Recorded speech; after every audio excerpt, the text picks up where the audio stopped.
തെരഞ്ഞെടുപ്പ് അടുത്തു വരുന്ന വേളയിൽ കേരളത്തിൽ ഏറ്റവും കൂടുതൽ ഉയർന്നു കേൾക്കുന്ന ഒരു സംസ്ഥാനമാണ് മണിപ്പൂർ. മണിപ്പൂർ എന്ന് പറഞ്ഞ് വിലപിക്കുന്നവർക്ക് മുൻപിലേക്ക് ഒരു പുതിയ വാർത്ത എത്തിക്കുകയാണ് ഞങ്ങൾ. മണിപ്പൂരിൽ ഇപ്പോൾ യാതൊരുവിധ വഴക്കുകളോ ഇല്ലെങ്കിൽ തർക്കങ്ങളോ കൊലപാതകങ്ങളോ ഇല്ല. അതിന് പ്രധാനപ്പെട്ട കാരണം അവിടെ കലാപം നടത്തുന്ന കലാപകാരികളുടെ മനസ്സ് മാറിയതല്ല, പകരം തെരഞ്ഞെടുപ്പ് പ്രഖ്യാപിച്ചതിന് ശേഷം 126 കമ്പനി അർദ്ധസൈനിക വിഭാഗത്തെ മണിപ്പൂരിൽ വിന്യസിച്ചിരിക്കുന്നു. ഒപ്പം തന്നെ 200 കമ്പനി അർദ്ധസൈനിക വിഭാഗം ഏതു നിമിഷവും മണിപ്പൂരിലെത്തും.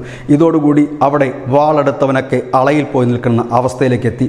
മണിപ്പൂരിൽ സുഗമമായി തെരഞ്ഞെടുപ്പ് നടത്താനുള്ള എല്ലാ സംവിധാനങ്ങളും പൂർത്തീകരിച്ചിട്ടുണ്ടെന്ന് അമിത്ഷാ പറയുമ്പോൾ അർദ്ധസൈനിക വിഭാഗത്തെ അവിടെയെല്ലാം വിന്യസിച്ച് കഴിഞ്ഞിരിക്കുന്നു. ഒപ്പം തന്നെ പ്രശ്നബാധിത ബൂത്തുകളും പ്രശ്നബാധിത മേഖലകളും കണ്ടെത്തി അവിടെ പ്രത്യേക പോലീസ് പിക്കറ്റിങ്ങും ഒപ്പം തന്നെ സേനാ വിന്യാസവും പൂർത്തിയാക്കിയിരിക്കുന്നു.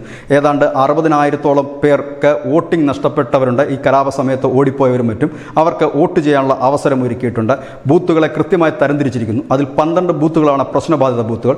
ഈ ബൂത്തുകൾക്ക് ഇപ്പോഴേ സൈന്യത്തിൻ്റെ സംരക്ഷണം ഒരുക്കി കഴിഞ്ഞിരിക്കുന്നു. ഈ മാസം ഒടുവിലാണ് മണിപ്പൂരിലെ തെരഞ്ഞെടുപ്പ്. 2 ലോക്സഭാ സീറ്റുകളാണുള്ളത്. രണ്ടും BJPയുടെ സഖ്യകക്ഷികളുമാണ്.